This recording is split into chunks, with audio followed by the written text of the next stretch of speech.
이 시간 2020년 8월 23일의 예배를 하나님 앞에 참회 기도하심으로 시작하도록 하겠습니다.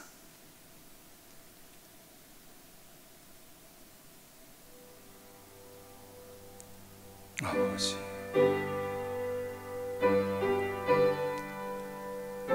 하나님의 놀라우신 그 거룩한 속죄의 은혜가 이 시간 자복하는 심령으로 주 앞에서 예배하는 사랑하는 우리 청계열린 교회 공동체 위에 충만하게 임하여 주셔서 오늘 주의 보좌를 울리는 신령과 진정의 예배가 될 수 있도록 이 시간 우리를 주의 보혈로 정결케 하여 주시옵소서. 그리스도 예수의 이름으로 기도합니다. 이 시간 찬송가 260장으로 다 함께 참회 찬송 하시겠습니다.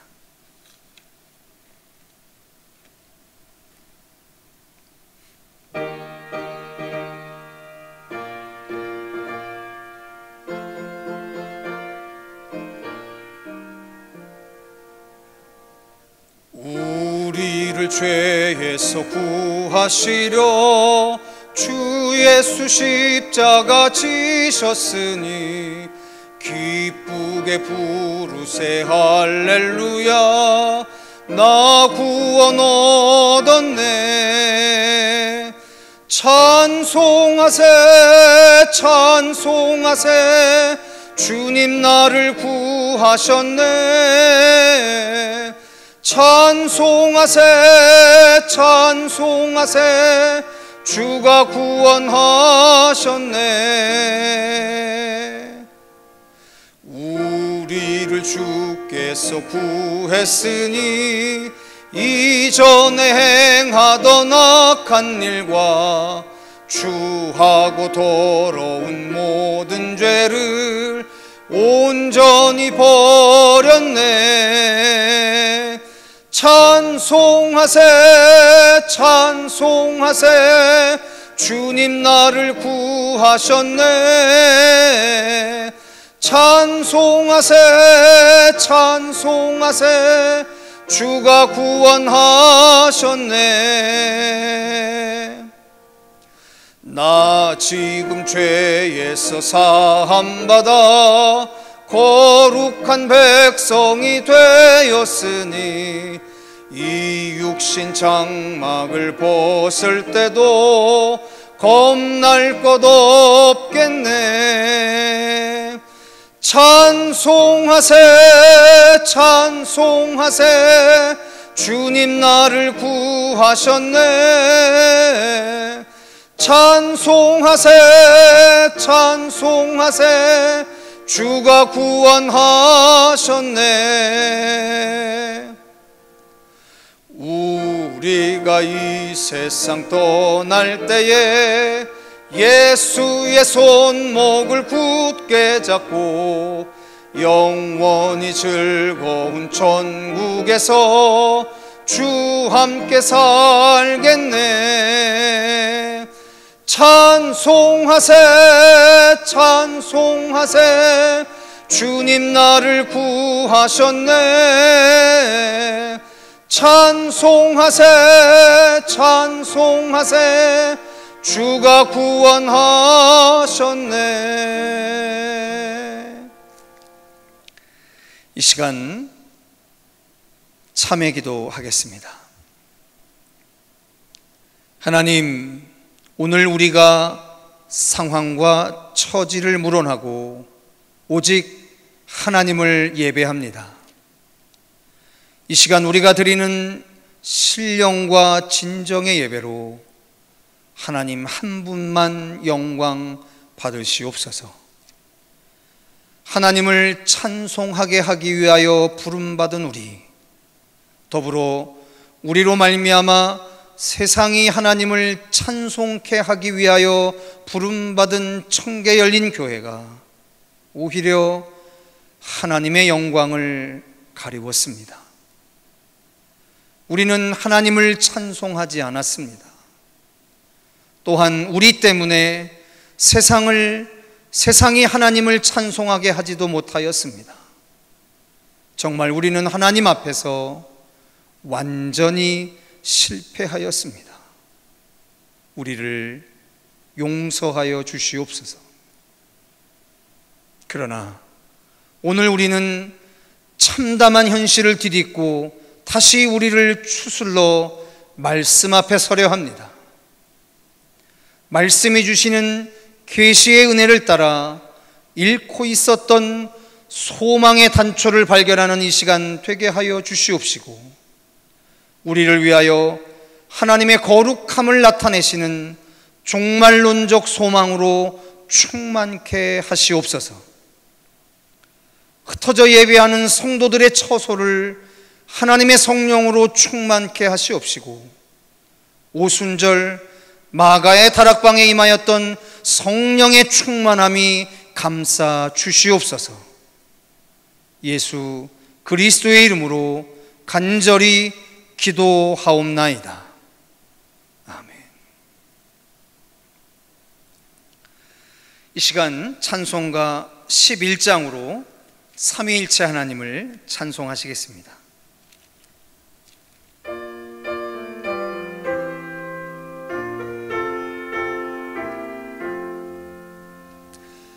홀로 한 분 하나님께 천하 만민 경배하라. 만국 왕을 다스리고 온 세상 만민 기르신다. 만국 왕을 다스리고 온 세상 만민 기르신다. 독생성자 예수님께 모든 죄인 회개하라. 세상 만민 구원하고 놀라운 은혜 베푸신다. 세상 만민 구원하고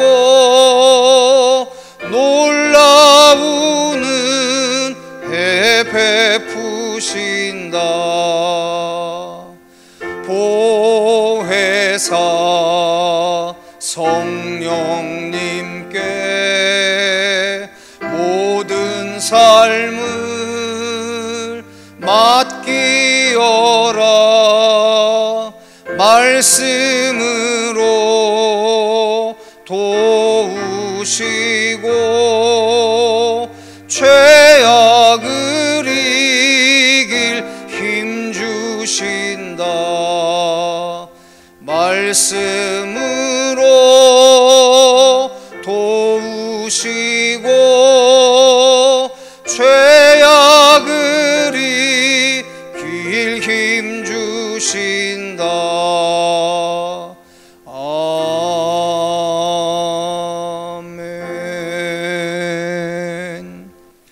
이 시간 교독문 33번으로 다 함께 성시 교독하시겠습니다.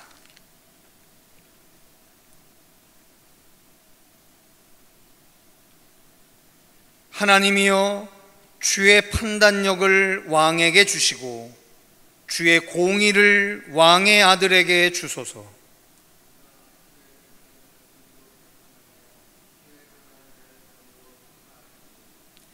의로 말미암아 산들이 백성에게 평강을 주며 작은 산들도 그리하리로다.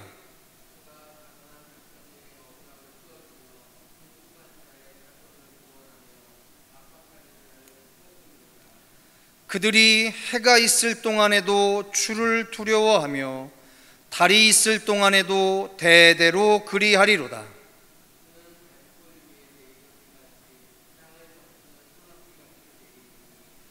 그의 날에 의인이 흥왕하여 평강의 풍성함이 달이 다할 때까지 이르리로다.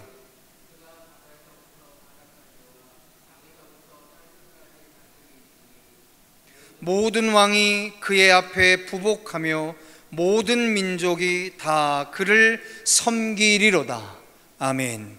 이 시간 사도신경으로 우리의 신앙을 고백하시겠습니다. 나는 전능하신 아버지 하나님, 천지의 창조주를 믿습니다.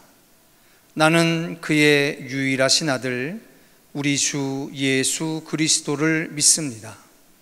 그는 성령으로 잉태되어 동정녀 마리아에게서 나시고 본디오 빌라도에게 고난을 받아 십자가에 못 박혀 죽으시고 장사된 지 사흘 만에 죽은 자 가운데서 다시 살아나셨으며 하늘에 오르시어 전능하신 아버지 하나님 우편에 앉아 계시다가 거기로부터 살아있는 자와 죽은 자를 심판하러 오십니다.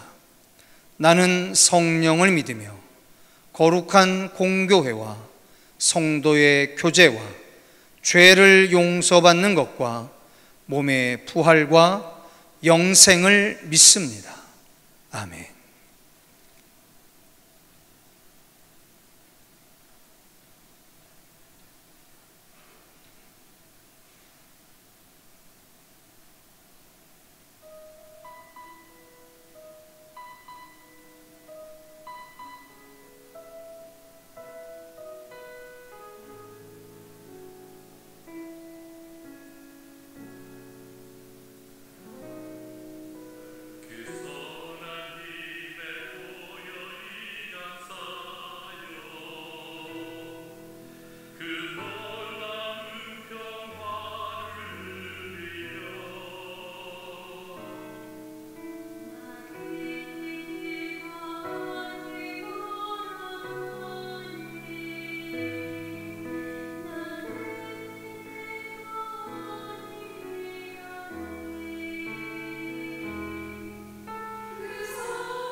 기도하겠습니다. 갈 바를 알지 못하고 헤매는 세월의 혼돈 속에서도 우리 청계 열린 공동체는 오늘 이곳에서 살아계신 하나님을 예배합니다. 우리가 드리는 예배가 신령과 진정의 예배가 될 수 있도록 성령 하나님께서 우리 각 사람을 도와주시옵소서. 더불어 주님의 마지막 명령을 따라 예수를 말하고 예수를 말하게 하라는 시대적 사명을 품고 흩어져 복음을 전하는 교회가 되게 하시어서 오히려 교회가 든든히 서가고 수가 더 많아지는 교회가 될 수 있기를 그리스도 예수의 이름으로 간절히 기원하옵나이다. 아멘. 이 시간 오늘 하나님께서 우리 공동체에 주신 말씀 함께 봉독하는 시간 갖도록 하겠습니다. 요한복음 21장 15절로 19절까지의 말씀입니다. 펴놓으신 성경과 또 화면에 제공되어지는 성경을 통해서 우리 15절부터 19절까지 한 목소리로 함께 합독해서 봉독해 올리겠습니다. 그들이 조반 먹은 후에 예수께서 시몬 베드로에게 이르시되 요한의 아들 시몬아 내가 이 사람들보다 나를 더 사랑하느냐 하시니 이르되 주님 그러하나이다. 내가 주님을 사랑하는 줄 주님께서 아시나이다. 이르시되 내 어린 양을 먹이라 하시고 또 두 번째 이르시되 요한의 아들 시몬아 내가 나를 사랑하느냐 하시니 이르되 주님 그러하나이다. 내가 주님을 사랑하는 줄 주님께서 아시나이다. 이르시되 내 양을 치라 하시고 세 번째 이르시되 요한의 아들 시몬아 내가 나를 사랑하느냐 하시니 주께서 세 번째 내가 나를 사랑하느냐 하심으로 베드로가 근심하여 이르되 주님 모든 것을 아시오매 내가 주님을 사랑하는 줄을 주님께서 아시나이다. 예수께서 이르시되 내 양을 먹이라. 내가 진실로 진실로 내게 이르노니 내가 젊어서는 스스로 띠띠고 원하는 것으로 다녔거니와 늙어서는 내 팔을 벌리리니 남이 내게 띠띠우고 원하지 아니하는 곳으로 데려가리라. 이 말씀을 하심은 베드로가 어떠한 죽음으로 하나님께 영광을 돌릴 것을 가르치심이러라. 이 말씀을 하시고 베드로에게 이르시되 나를 따르라 하시니. 아멘. 할렐루야. 또다시 사랑하는 우리 성도들을 온라인으로 문안하게 됐습니다.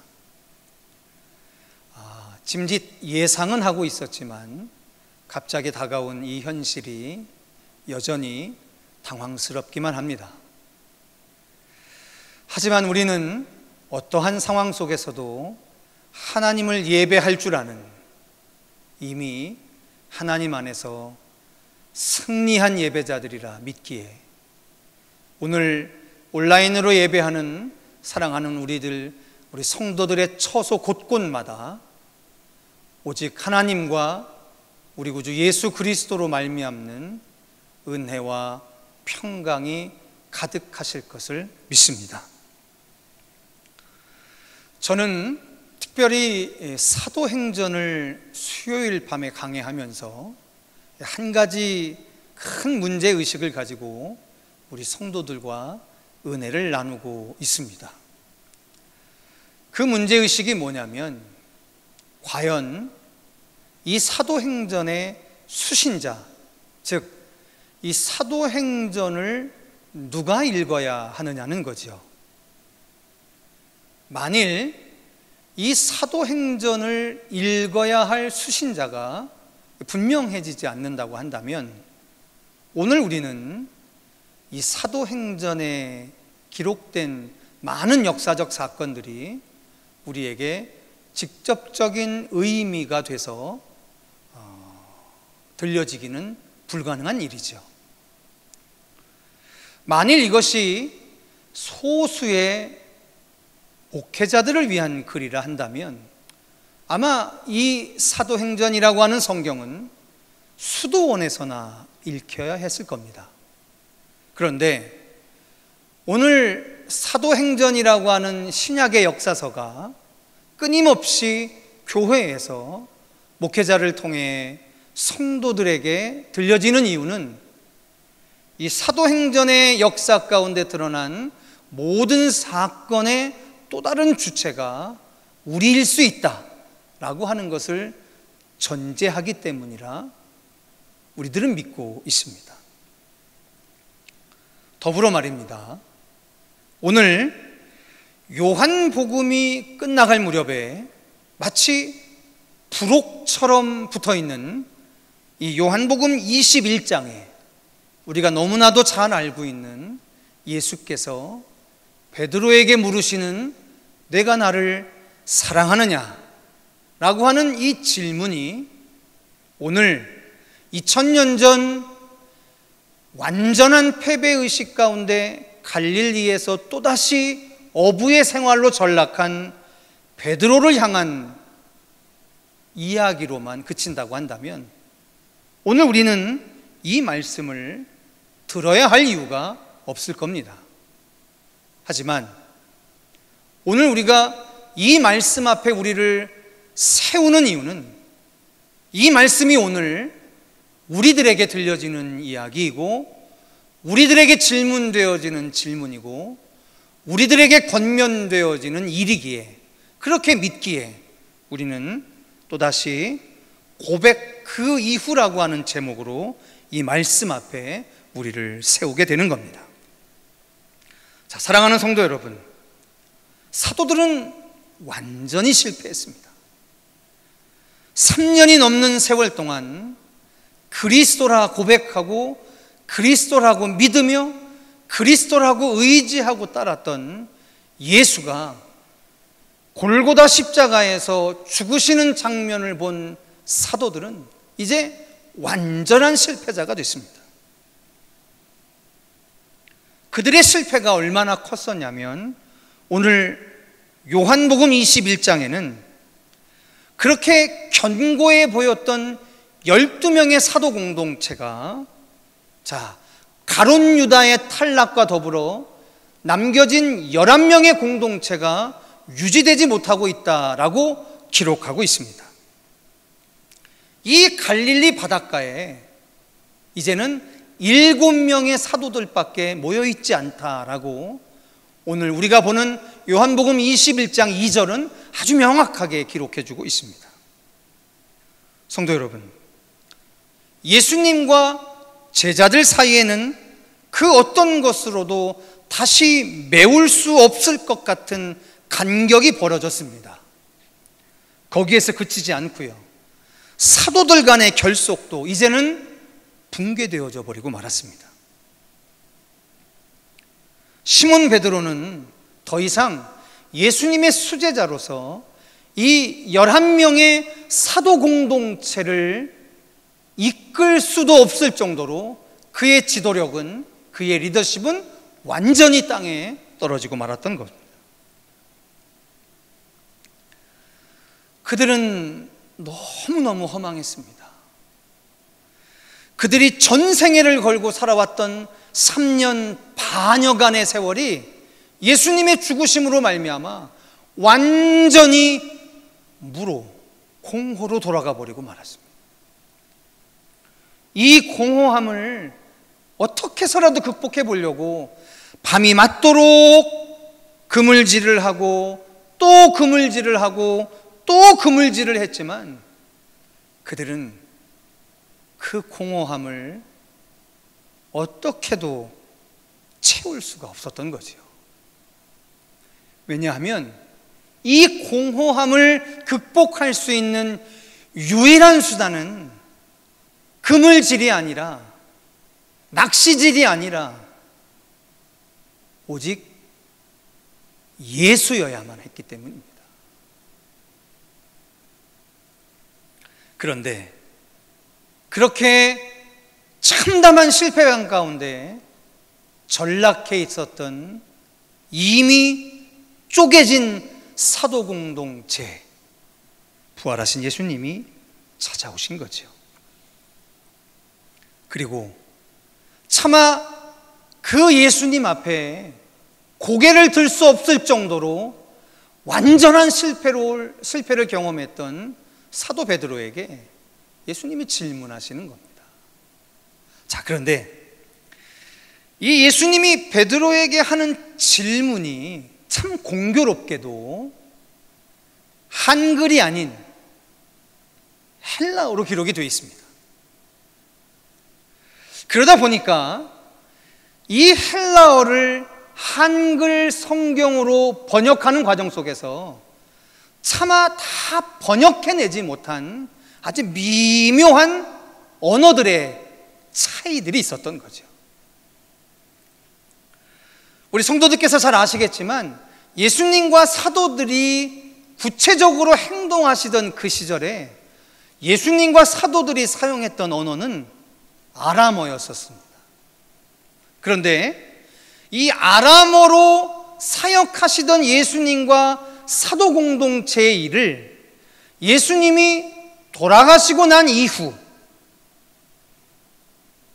그 시대의 세계적 언어였었던 헬라어로 번역해서 기록해내고 있었기 때문에 이 예수님이 베드로를 향해서 나를 사랑하느냐, 나를 사랑하느냐, 나를 사랑하느냐라고 하는 그 반복된 세 가지 질문 안에 담겨져 있는 미묘한 차이를 우리는 구분해내기가 쉽지 않죠. 자, 근데 성도 여러분, 헬라인들은 우리가 일반적으로 사랑이라고 하는 의미를 다음과 같은 세 가지의 단어로 구분해서 사용하던 사람들이었었습니다. 그 첫 번째 사랑이 에로스라는 단어였었습니다. 여러분 잘 아시는 것처럼 이것은 남녀 간의 이성적인 사랑을 의미합니다. 그리고 두 번째 사랑이라는 단어를 필레오라고 하는 단어를 가지고 사용했었습니다.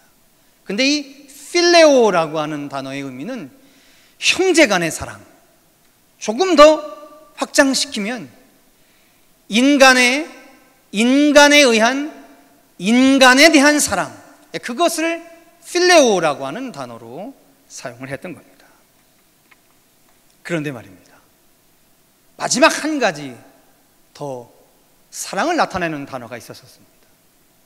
그런데 이들은 이 마지막 세 번째 사랑이라는 뜻을 갖고 있는 단어를 우리는 하나님을 떠났지만, 하나님이 그토록 우리를 부르셨지만 우리는 우리의 죄악된 본성을 가지고 하나님을 떠났지만, 하나님은 사랑하시는 독생자 자기의 아들을 하나님의 사랑을 부인하고 하나님의 사랑을 외면하고 하나님의 사랑을 싫다하며 떠나갔던 그 사람들에게 보내시어서 죽이시면서 보여주셨던 그 사랑 말입니다. 그 십자가의 사랑 말입니다. 그 십자가의 사랑을 나타내는 단어로 사용했던 거죠. 그 단어가 바로 뭐냐면 아가페라는 단어입니다. 자, 다시 한번 정리해 보겠습니다. 헬라인들은 우리가 일반적으로 사용하는 사랑이라는 단어를 세 가지로 구분해서 사용했는데, 가장 낮은 차원의 사랑을 에로스라는 단어로 사용했고요, 조금 높은 차원의 우리가 감당할 수 있을 것 같은 그 차원의 인간적 사랑을 필레오라는 단어로 사용하셨습니다. 그리고 마지막, 사람은 좀처럼 행할 수 없는 사랑 말입니다. 도무지 우리는 감당할 수 없는 그 높은 차원의 사랑 말입니다. 어쩌면 그 사랑의 완성점, 그 사랑 말입니다. 그 사랑을 나타내는 단어로 아가페라는 단어를 사용했던 거죠.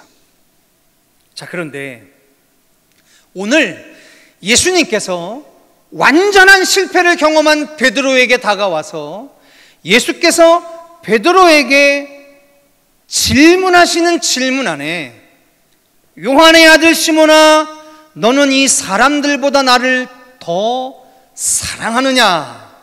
라고 하는 그 질문에 사용된 단어가 바로 아가페라고 하는 단어를 사용하셨다라고 하는 겁니다. 자, 성도 여러분, 베드로는요, 인간적인 사랑 필레오도 실패한 사람입니다. 예수님에 대한 인간적인 사랑을 실패한 사람입니다.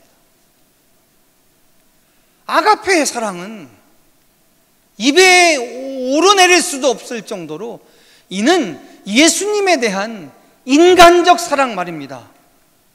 그렇게 사랑하고 따르고 존경했는데 그분이 그 제자들을 남겨놓고 십자가에서 죽으셨거든요. 도망갈 수밖에 없는 사도 공동체를 외면해 놓고 말하셨거든요.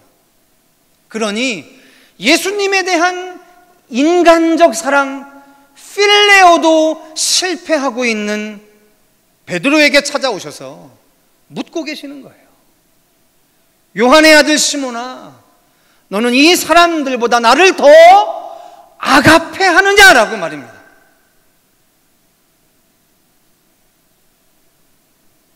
성도 여러분, 베드로나 오늘 이 질문 앞에 서 있는 우리들이나 난감하기 짝이 없습니다. 베드로로 그래야 했겠지만 지금 이 말씀 앞에 선 사랑하는 우리 성도 여러분, 여러분들은 지금 주님을 아가페하고 계십니까? 만일 주님이 여러분들 앞에 와서 사랑하는 아들 누구누구야, 너는 이 사람들보다 나를 더 아가페 하느냐라고 질문하신다면 과연 여러분 머뭇대지 아니하고 답변하실 수 있으십니까? 하나님이 실패한 것 같고 하나님이 외면해 버린 것 같은 이 시대의 숱한 상황과 정황을 두고 과연 여러분 이 질문 앞에 선뜻 내가 예수님을 아가페 합니다라고 질문하실 수 있겠느냐는 거예요. 자, 그런데 오늘 베드로는 이렇게 이야기합니다. 아가페로 질문한 예수님 앞에 네, 저는 주님을 사랑합니다 라고 답변하지만 실제로 그 답변에 사용된 사랑합니다는 저는 주님을 필레오 합니다라고 하는 답변이었어요. 자, 성도 여러분, 기본적으로 대화할 때요, 아가페로 물으면 아가페로 대답을 해야 하는 겁니다. 근데 지금 베드로는 아가페로 질문하시는 예수님의 질문 앞에 필레오로 답변하고 있는 거예요. 근데 주님이 이야기하십니다. 아가페로 질문하시는 예수님의 질문 앞에 필레오로 대답하는 베드로에게 내 어린 양을 먹이라, 이렇게 명령하고 계세요. 그리고는 또 물으십니다. 너는 이 사람들보다 나를 더 사랑하느냐고. 또 물으세요. 나를 더 아가페 하느냐고. 아, 시몬 베드로는 이 질문 앞에 참담한 심령을 쓸어내릴 수밖에 없었습니다. 어떻게 또 이 대답을 해야 합니까? 어떻게 이 질문에 또 답변을 해야 합니까? 하지만 베드로가 또 답변합니다. 저는 주님을 사랑한다고요. 근데 그 두 번째 대답에 사용된 베드로의 대답에는 또다시 필레오라는 단어가 사용됐습니다.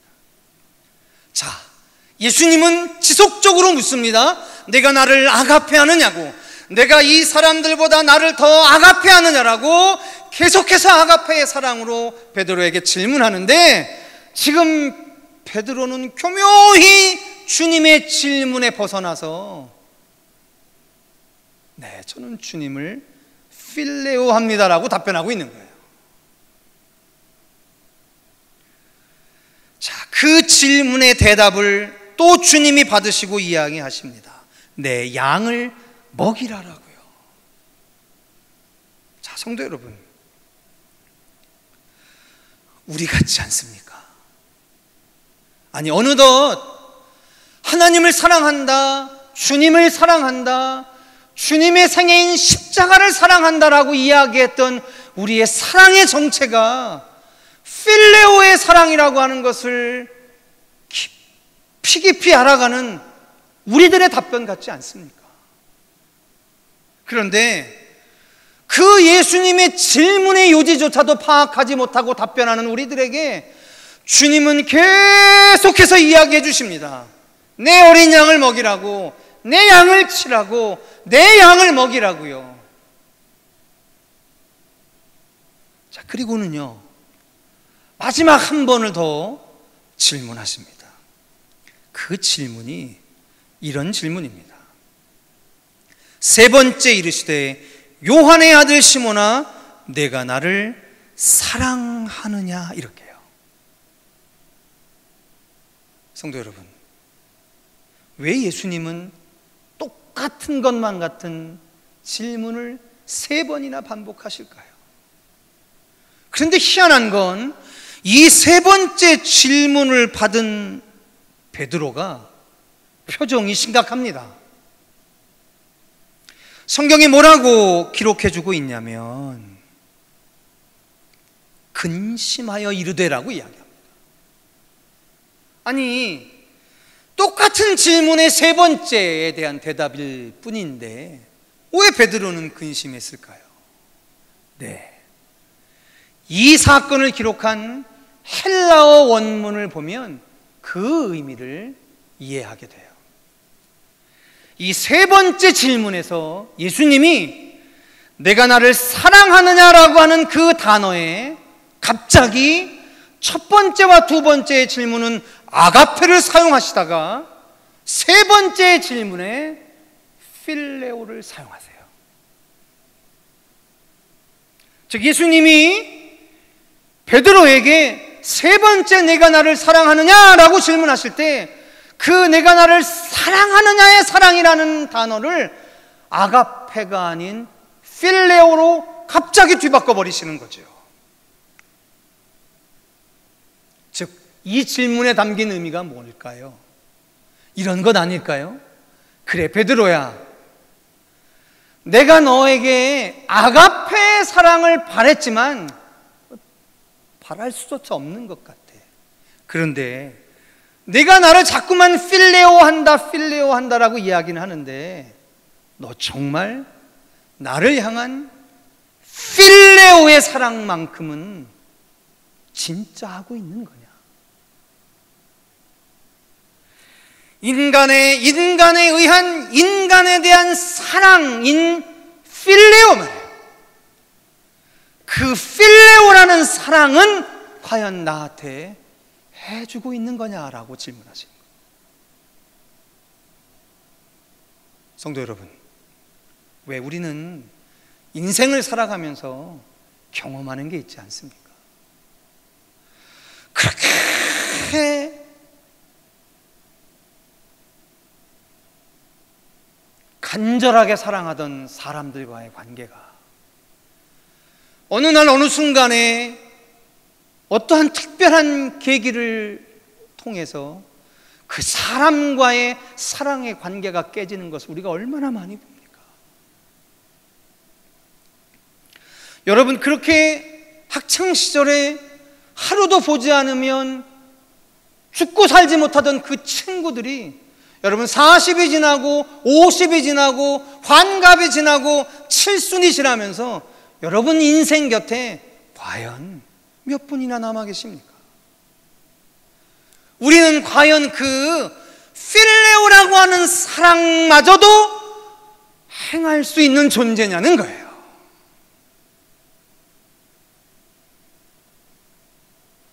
그런데 예수님은 베드로의 정체, 베드로로 대표되어지는 우리의 정체를 아시고 그의 마지막 질문을 바꿔내시는 거예요.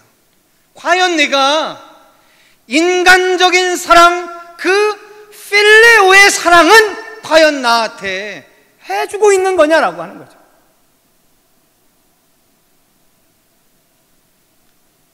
성도 여러분, 그 대답은 우리가 더 잘 알잖아요. 오늘 우리가 온라인에 예배를 할 수밖에 없는 이 상황 안에서 우리 얼마나 스스로 분개해 하고 있습니까? 하나님이 살아계신데, 하나님이 교회의 주인이신데, 왜 교회가 이 시대에 이렇게 안타까운 손가락질을 당하는 상황으로 전락해 버렸을까? 우리를 지금 얼마나 분개해 하고 있습니까? 우리는 과연 교회의 머리이신 예수님에게 필레오라고 하는 사랑마저도 행하고 있느냐라고 오늘 만약 우리에게 질문하신다면, 과연 성도 여러분, 여러분들은 베드로처럼 그렇게 답변하실 수 있으시겠습니까? 그런데 베드로가 대답합니다. 내가 주님을 사랑하는 줄을 주님께서 아십니다. 저는 개인적으로 말씀을 늘 연구해야 하는 직분으로 부름받은 사람으로서 이 베드로의 3번에 걸친 이 대답에 담겨져 있는 실제의 의미가 무엇인지 늘 궁금해합니다. 근데 성도 여러분, 과연 지금 베드로는 예수님의 질문에 성공하고 있느냐? 여러분 어떻게 생각하십니까? 저는 이 베드로의 3번에 걸친 똑같은 답변이, 그가 하나님이 우리를 향한 사랑, 예수 그리스도의 십자가에서 나타난 우리를 향한 하나님의 그 놀라운 사랑, 그것에 대한 성공의 대답이라고 여겨지지가 않습니다. 점점 말입니다.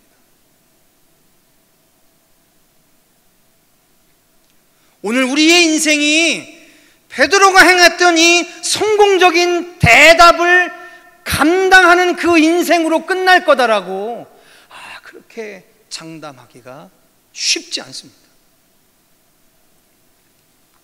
근데 성도 여러분, 한 가지 묘한 게 있습니다.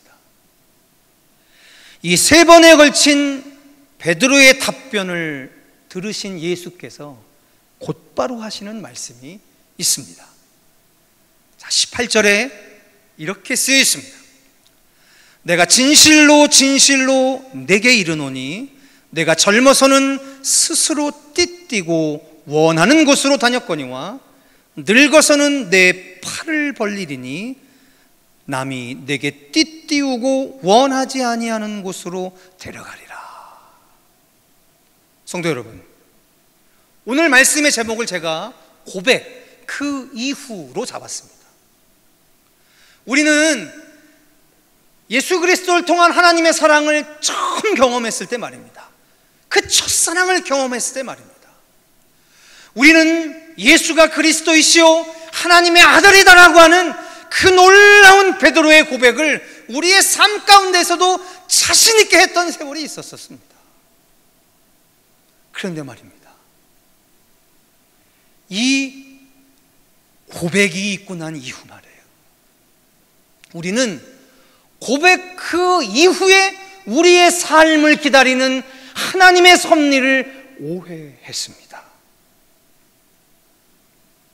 사람과 사람 사이에 있는 필레오의 사랑이 가끔 빠지는 실패가 있습니다. 그 실패가 뭐냐면요, 내가 당신을 사랑한다, 내가 당신을 정말로 사랑한다, 내 목숨을 바쳐서 당신을 사랑한다. 그런데 이 사랑의 고백 이후에 우리는 자꾸만 그를 후속하려고 해요. 그의 존재를 나의 만족을 위한 필요의 도구로 사용하려고 해요. 그런데 오늘 예수님은 베드로의 고백 그 이후에, 직후에 베드로에게 말씀해 주십니다. 뭐냐면 네가 나를 사랑한다 했지? 네가 나를 사랑한다 했지? 그래, 내가 원하는 아가페의 사랑이 아닐지라도 필레오의 정도의 사랑으로 나를 사랑해준다고 했지? 그렇다면 말이다, 베드로야, 이제 너의 인생 안에 이 고백 이후에 너를 기다리고 있는 삶이 있을 텐데, 그 삶의 정체가 뭐냐면, 네가 이제까지는 젊어서는 스스로 띠를 띠고 원하는 곳으로 다녔지 않니? 그런데 이 고백이 네 인생에 펼쳐지고 난 이후에 너를 기다리는 인생이 뭐냐면, 이제는 남들이 너를 띠를 띄워서 네가 원하지 않는, 그들이 원하는 곳으로 너를 끌어가는 인생이 될 것이다 라고 하는 사실을 고지하고 계시는 거예요. 공고해주고 계시는 거예요. 성도 여러분, 적어도 하나님을 사랑한다, 예수 그리스도를 사랑한다, 그분의 십자가를 사랑한다라고 하는 그 고백 이후에 우리를 기다리고 있는 삶이 있습니다. 그 삶이 뭐냐면, 이제는 우리가 원하는 곳으로 다니는 삶이 아니고요, 하나님의 구원의 역사를 위해서 우리를 묶어서 끌고 가시는 완전한 수동체가 된 우리의 인생이 기다리고 있는 거죠. 19절은 그 인생을 더 정확하게 이렇게 이야기해 주십니다. 뭐라고 얘기하냐면요, 이 말씀을 하시면 베드로가 어떠한 죽음으로 하나님께 영광을 돌릴 것을 가르치심이라고요. 분명합니다. 하나님 앞에 영광을 돌리는 삶인데, 그 삶 앞에 그 삶의 모습이 적시되어 있어요. 그게 뭐냐면, 어떠한 죽음으로 하나님께 영광을 돌릴 것을 가르치심이라고요.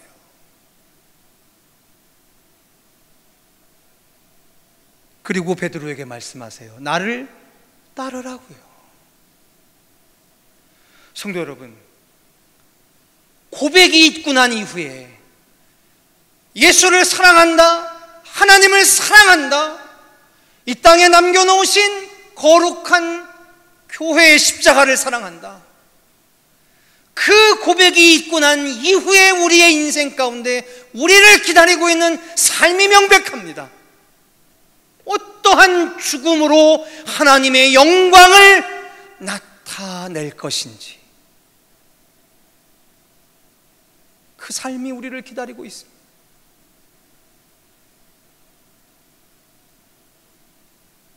과연 우리는 지금 고백 그 이후에 주님이 예비해 놓으신 그 길을 걸어가고 있으십니까?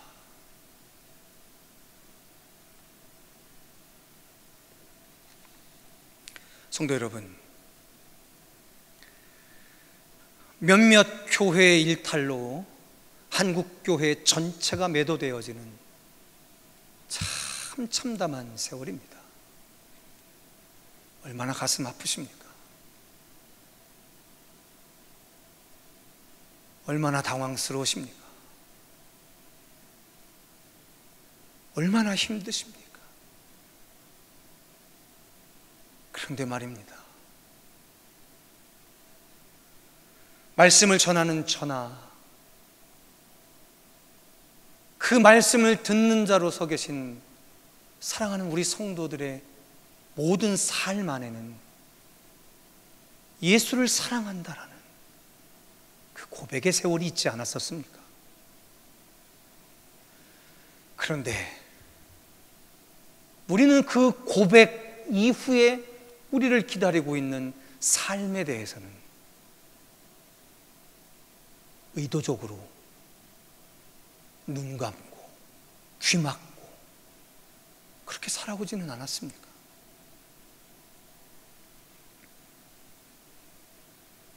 저는 이 상황 아래서만 우리가 비로소 발견하게 될 하나님의 비전이 있다고 생각하는 사람입니다.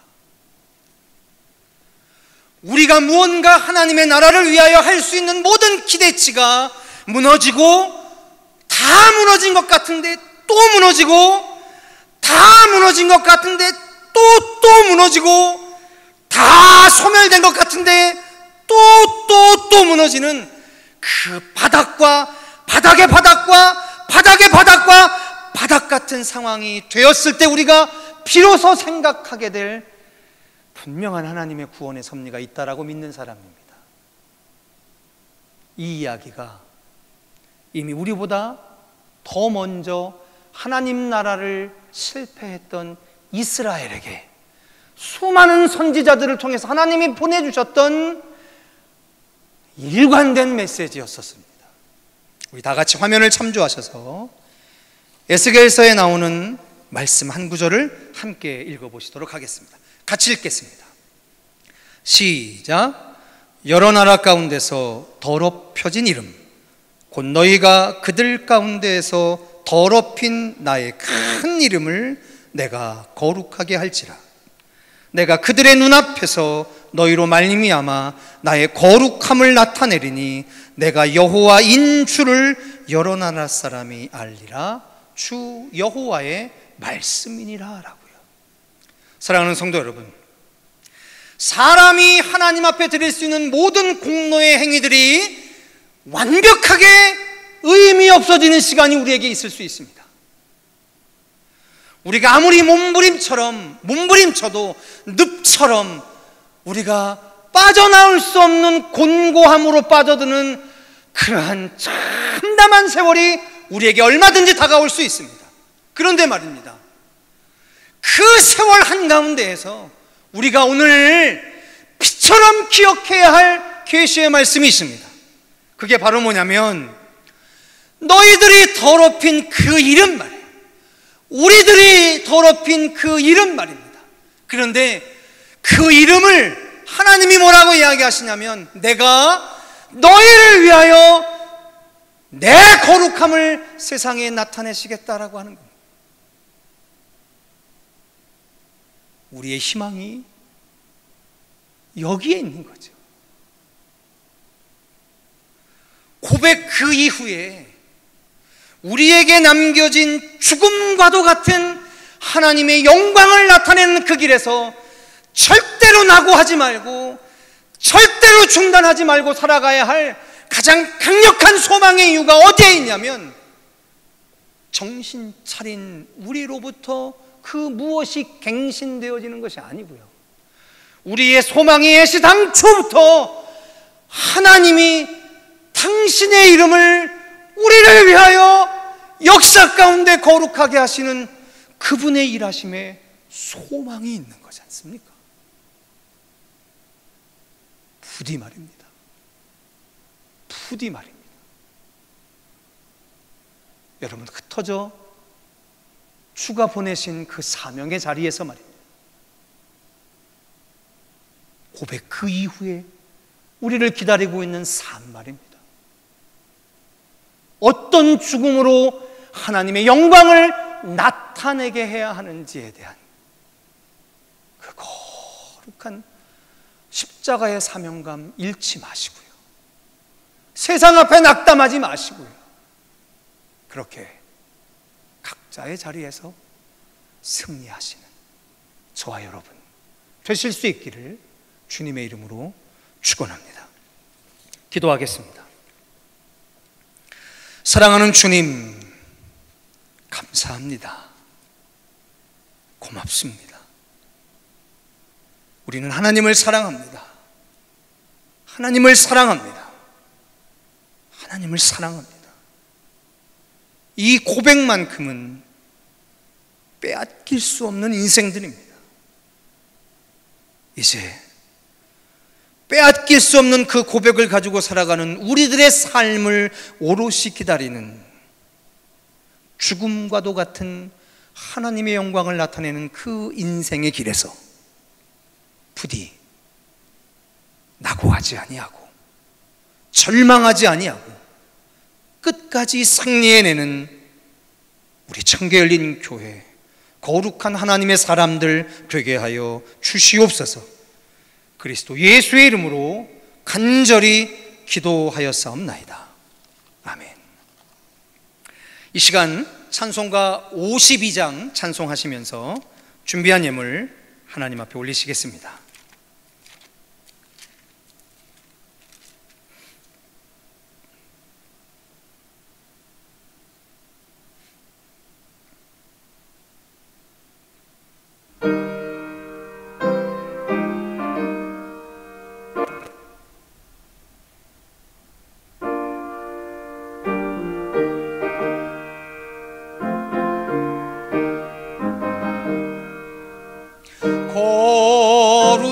거룩하신 나의 하나님, 나의 주님, 천하보다 귀한 생명 값도 없이 베푸시니 주님 위해 나의 생명 아낌없이 바칩니다. 은혜로우신 나의 하나님, 나의 주님, 가난하고 빈 마음에 하늘 보배 채우시니 내게 있는 모든 것을 주 뜻대로 드립니다. 자비하신 나의 하나님, 나의 주님, 바치는 것 너무 적어 부족한 손 내밀어도 복 주시고 힘 주시니 이 생명도 드립니다. 전능하신 나의 하나님, 나의 주님, 주님 주신 귀한 사명 우리에게 맡기시니 온 마음과 힘을 다해 주님이 해 일합니다. 아멘. 기도하겠습니다. 하나님 감사합니다.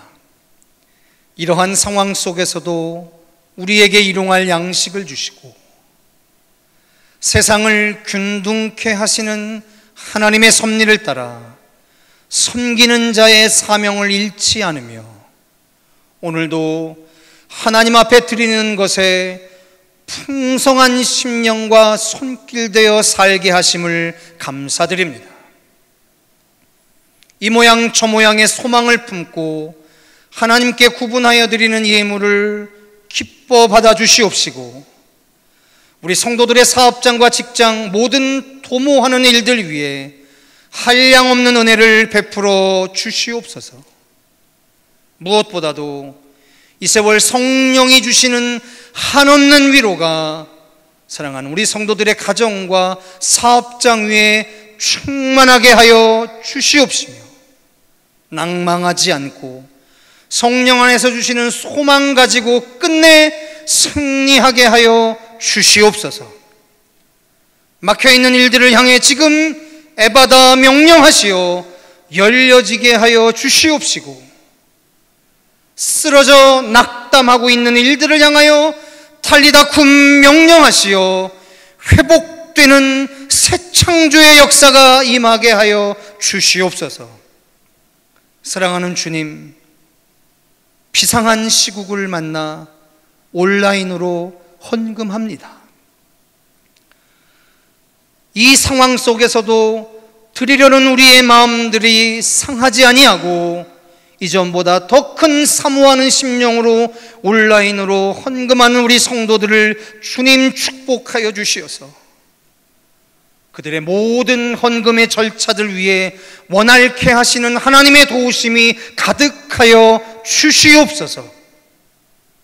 이번 한 주 하나님 앞에 드리기를 즐겨한 우리 성도들의 한 주의 삶 위에 주께서 나가서도 복을 받고 들어와도 복을 받는 복의 근원된 한 주로 축복하시기를 원하옵고 그리스도 예수의 이름으로 간절히 기도하였사옵나이다.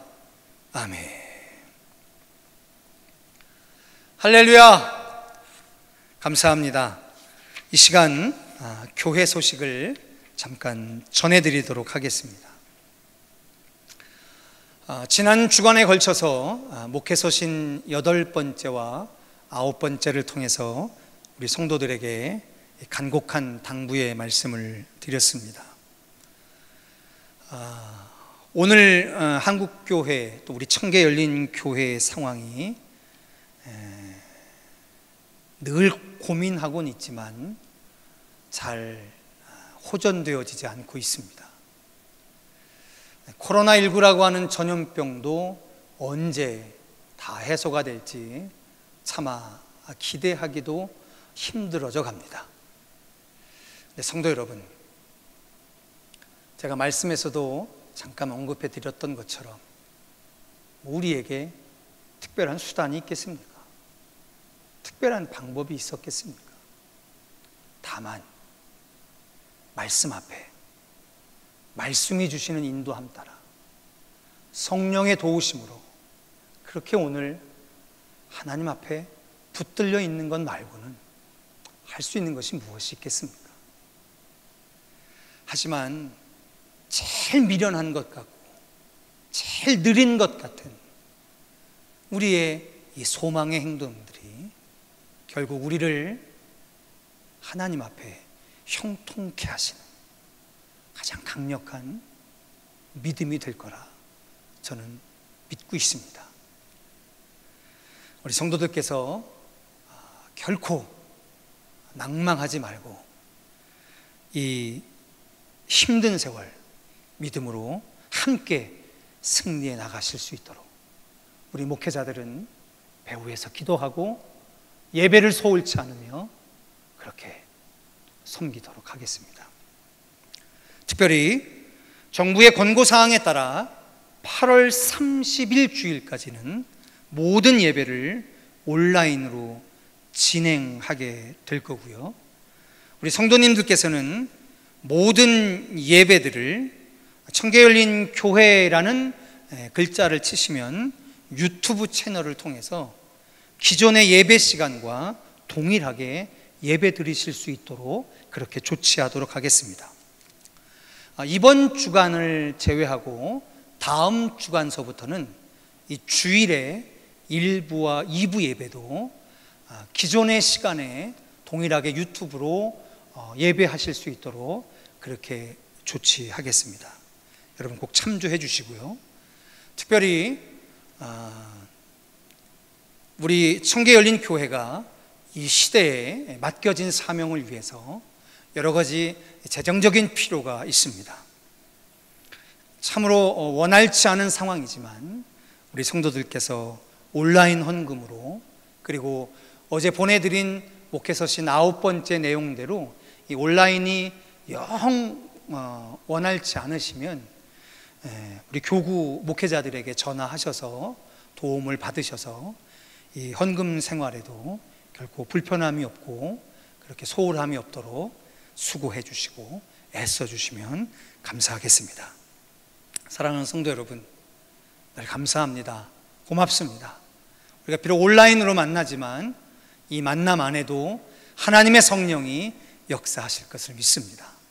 또다시 만날 그날까지 건강하시고 강건하시기를 주님의 이름으로 축원합니다. 자, 우리 이 시간 다 같이 서신 자리에서 일어나셔서 찬송가 3장으로 폐 찬송하는데요, 이 찬송은 전주가 없어서 바로 찬송을 하셔야 될 것 같습니다. 이 시간 찬송가 3장으로 송영하겠습니다.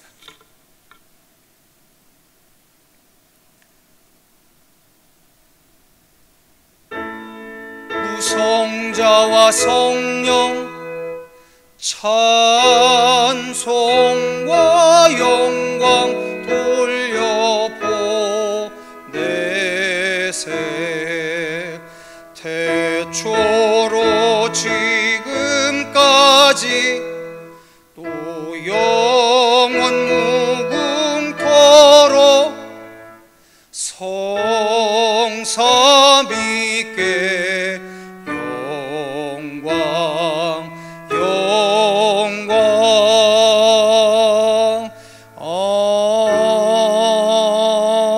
아멘.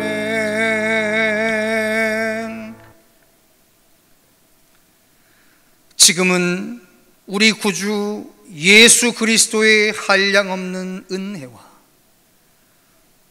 무한하신 하나님의 사랑, 그리고 성령 하나님의 교통 충만케 하심이 주님을 사랑한다, 그 거룩한 고백 이후에 우리에게 준비된 하나님께 영광을 돌리게 될 죽음 같은 사명의 현장으로 주님을 따라가는 사랑하는 우리 성도들 각 사람 머리 위에 이제로부터 영원토록 함께하여 주시기를 간절히 축원하옵나이다.